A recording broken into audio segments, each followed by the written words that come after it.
What up, my fellow dorks? It is the Turtle Dork back with that second half review for The Defenders. Yes, this is episodes 5 through 8. Now, I think I'm gonna try to stay spoiler free. I will talk about some plot points, so there may be minor spoilers, but I want to try to keep this as spoiler free as possible for anybody who hasn't yet watched the show yet. I kind of want to keep this video review slightly spoiler free if I can, but because of my excitement and I literally just finished the series, there may be some things that I may drop, but I'll do my best to try to keep this spoiler free. But leading off from the first half of the season, we continued that fight in the restaurant, and it's a great sequence in the restaurant that we get to see a lot of the people from the five fingers of the hand go up against the defenders. And it's a pretty cool fight sequence to kind of lead us into the second half of the season. But the one thing that I really like about the second half of the season is how we get deeper into the characters, and a lot deeper, a lot more intimate moments that we get with not just the main characters of the defenders, but a lot of the secondary characters come more into effect, because now with the hand and their plan taking shape, and the defenders kind of ruffling things up a little bit, they have to start to protect the people around them, the people close to them, the people that they love. So we get to see Trish, we get to see Foggy and Karen and Misty and Claire and Colleen and all these other characters that populate this universe. And it's cool to see a lot of the moments between these characters. Now I believe it's in the next episode, with episode 5, we get a little bit deeper into Elektra and her role in this, with her being resurrected as the Black Sky. But we start to see that she's starting to kind of shake that hold slightly, that the hand and Sigourney Weaver's Alexandra has over her. So she's starting to remember a little bit about her past, and they really go deep into that a little bit in this next episode. And part of me didn't really know how it kind of felt like they were kind of following into a lot of the same tropes that we've seen in plot lines that we've like this before, where either somebody is under mind control or is being controlled by something else, and they start to get remnants of their past and they start to shake free of that.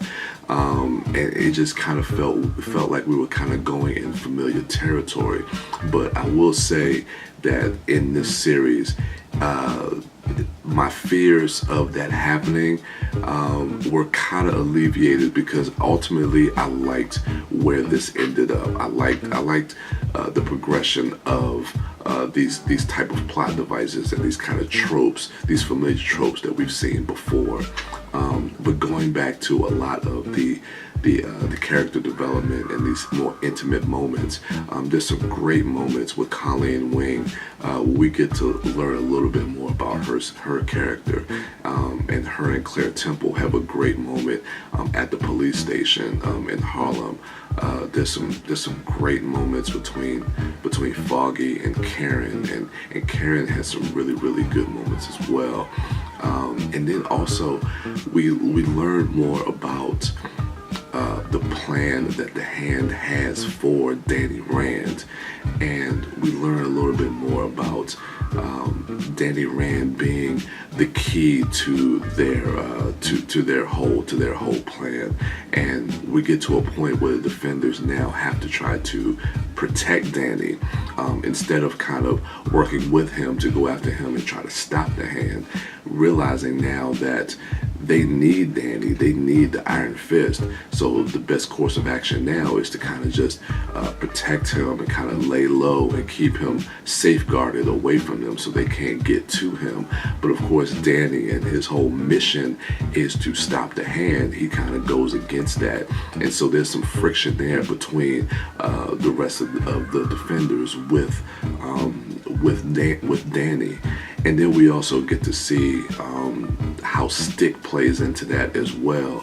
And again, I don't want to give what kind of happens with everything that goes on with that storyline, but it's an interesting development that happens between all the different factions of the Defenders. But again, yeah, I love this second half because we go deeper a little bit more into these characters. And I gotta say, man, that season finale, man, that bravo to Netflix, bravo to Marvel and the showrunners, because I thought that this season finale was really, really effective.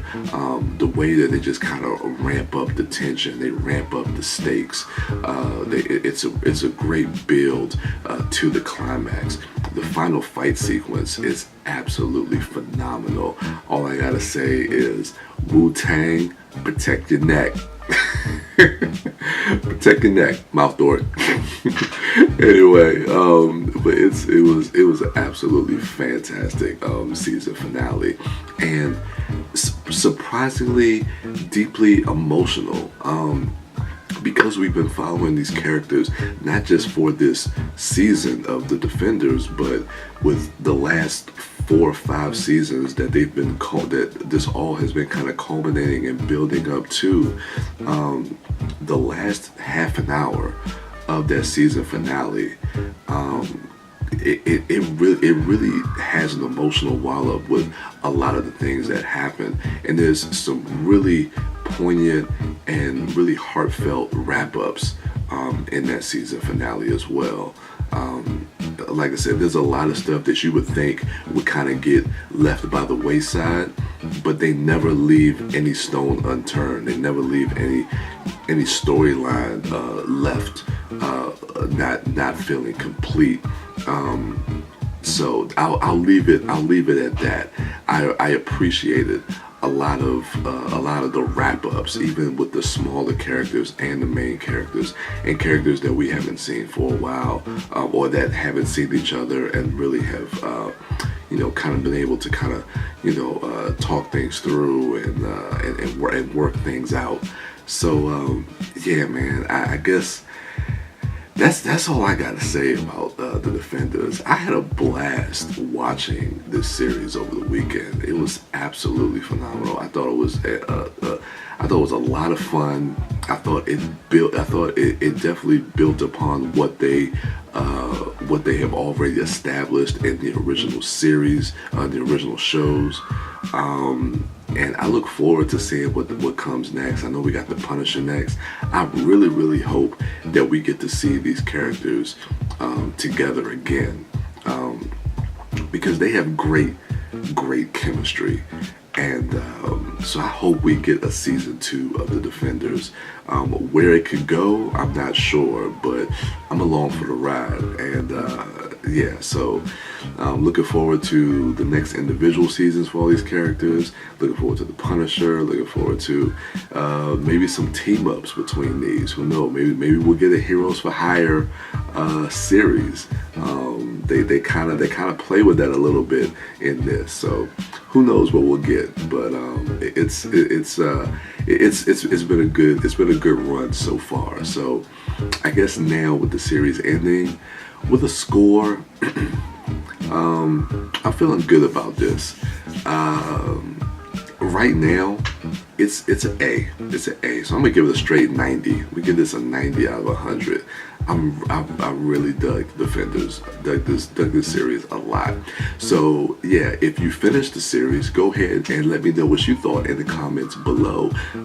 If not, then what are you doing? Watch The Defenders. 8 episodes, man. You can get it done in a couple of days if you got time. If you got time. But yeah, so those are my initial thoughts. So go ahead and rate, like, subscribe, and share. I'm up here losing my train of thought. Rate, like, subscribe, and share, and check out my other dorks at MouthDork, at the Disco Dork, and at Sidewalk Siren. And as for me, I am the Turtle Dork, and with that, I'm out.